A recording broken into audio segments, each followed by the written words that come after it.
যুক্তরাজ্য সরকারের ৫ pound billion মূল্যের প্রতিবন্ধী ভাতা কর্তন কর্মসূচির ফলে কয়েক লক্ষ মারাত্মক অসুস্থ ও প্রতিবন্ধী মানুষ অদৃশ্য হয়ে যাওয়ার সম্ভাবনা দেখা দিয়েছে, যারা স্থানীয় সহায়তা পরিষেবা থেকে বিচ্ছিন্ন হয়ে পড়বেন বলে বিশেষজ্ঞরা সতর্ক করে বার্তা দিয়েছেন। পরামর্শক সংস্থা পলিসি ইন প্র্যাকটিসের মতে, যারা পার্সোনাল ইন্ডিপেন্ডেন্স পেমেন্ট পিআইপি বা অক্ষমতার ভাতা পাওয়ার যোগ্য নন, তাদের জন্য স্থানীয় কাউন্সিল কর্তৃক সহায়তা পাওয়া প্রায় অসম্ভব হয়ে যাবে। এর ফলে ক্যান্সার, মাল্টিপল স্ক্লেরোসিস ও ফুসফুসের রোগ সহ জীবন সীমাবদ্ধ অসুস্থতায় আক্রান্ত সবচেয়ে ঝুঁকিপূর্ণ কিছু মানুষ কার্যত সিস্টেম থেকে মুছে যাবে এবং এতে প্রতিরোধমূলক সহায়তা কঠিন হয়ে পড়বে। পলিসি ইন প্র্যাকটিসের একটি ব্রিফিং অনুসারে এই পরিবর্তনের ফলে 2.3 লাখের বেশি প্রতিবন্ধী মানুষ পার্সোনাল ইন্ডিপেন্ডেন্স পেমেন্ট এবং ইউনিভার্সাল ক্রেডিটের অক্ষমতা অংশে প্রবেশাধিকার হারাবেন। তারা বছরে কমপক্ষে 8,100 পাউন্ড হারাবেন। আরও প্রায় 6 লাখ যারা ইউনিভার্সাল ক্রেডিট দাবি করেন না, তারা ভবিষ্যতে পার্সোনাল ইন্ডিপেন্ডেন্স পেমেন্ট পাওয়ার যোগ্য হবেন না বা অধিকার হারাবেন। আর্থিক ক্ষতির পাশাপাশি প্রতিবন্ধী মানুষজন স্থানীয় যত্ন বা সেবা ব্যবস্থায় অদৃশ্য হয়ে পড়বেন, কারণ এই ব্যবস্থাগুলো প্রতিবন্ধী ভাতার উপর ভিত্তি করে গৃহ নির্মাণ, কর ছাড় ও ঋণ আদায় সংক্রান্ত সুরক্ষা প্রদান করে। ভাতা হারানোর মানে তারা হাউজিং ও গৃহহীনতার মূল্যায়ন অগ্রাধিকার হারাবেন, ফলে দীর্ঘস্থায়ী গৃহহীনতার ঝুঁকি বেড়ে যাবে। যারা স্থানীয়ভাবে জীবনযাপন করছেন কিন্তু প্রতিবন্ধী ভাতা সংযুক্ত সহায়তা পাচ্ছেন না, সেই মারাত্মক অসুস্থ মানুষের স্থানীয় যত্ন ব্যবস্থায় অদৃশ্য হয়ে যাওয়ার এই পরিবর্তনের সবচেয়ে দুশ্চিন্তার বিষয় বলে জানানো হয়েছে।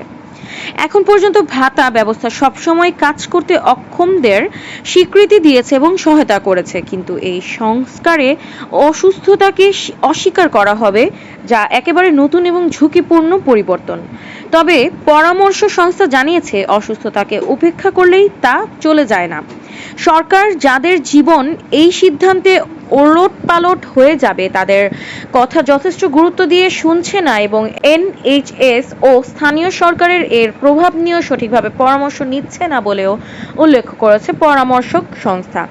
পলিসি ইন প্র্যাকটিসের পরিচালক দেবেন ঘেলানি বলেন, অসুস্থ ও অক্ষম দাবিকারীর ভাতা ব্যবস্থা অদৃশ্য হয়ে যাবেন এবং সবচেয়ে গুরুত্বপূর্ণ ঝুঁকিপূর্ণদের সহায়তায় ব্যয় অন্য সংস্থার উপর চাপিয়ে দেওয়ার ফলে ট্রেজারির সম্ভাব্য সাশ্রয়ও কমে যাবে।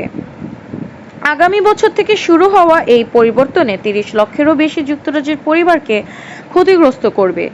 কিছু পরিবার বছরে 10,000 পাউন্ড পর্যন্ত অর্থ হারাবেন। সরকারিভাবে পূর্বাভাস দেখা হয়েছে 2.5 লাখ মানুষ, যার মধ্যে 50,000 শিশু রয়েছে, দারিদ্রতার মুখে পতিত হবেন। সরকারের মন্ত্রীদের দাবি, এই পরিবর্তনগুলো ভাঙা ভাতা ব্যবস্থা সংস্কারের জন্য প্রয়োজনীয়, তবে এমপিদের অনেকেই এই পরিবর্তনকে শুধুই বাজেট কাটছাঁট হিসেবে দেখছেন বলে জানা যায়। হাউস অব কমন্সের ওয়ার্ক অ্যান্ড পেনশনস সিলেক্ট কমিটির লেবার চেয়ার ডেবি আব্রাহামস বলেন, এই কাটছাঁট যুক্তরাজ্যের দরিদ্রতম পরিবারগুলোর মধ্যে আরও অসুস্থতা সৃষ্টি করবে এবং প্রতিবন্ধীদের চাকরির বাজার থেকে আরও দূরে সরিয়ে দেবে। তিনি বলেন, আমি আমার এলাকার এক নারীর সঙ্গে দেখা করি যার মেয়ের মাল্টিপল স্ক্লেরোসিস হয়েছে এবং সে নিজে রান্না করতে পারে না। নারী নিজে উদ্বিগ্ন ছিলেন তার মেয়ে পার্সোনাল ইন্ডিপেন্ডেন্স পেমেন্ট হারাতে পারে, এটা অনেক উদ্বেগ তৈরি করছে।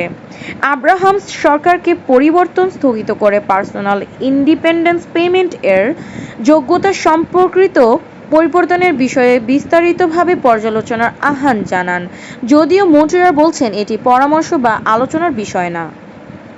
ওয়ার্ক অ্যান্ড পেনশনস কমিটি আগামী কয়েক সপ্তাহের মধ্যে একটি ডিসএবিলিটি কাটস মিনি ইনকোয়ারি চালাবে বলে জানানো যায়, যেখানে ডিপার্টমেন্ট অব ওয়ার্ক ও পেনশন বিভাগে মন্ত্রীদের সাক্ষ্য দিতে ডাকা হবে। এতে দাবিকারীদের স্বাস্থ্য, কর্মসংস্থান এবং দরিদ্রদের উপর প্রভাব নিয়ে আলোচনা হবে।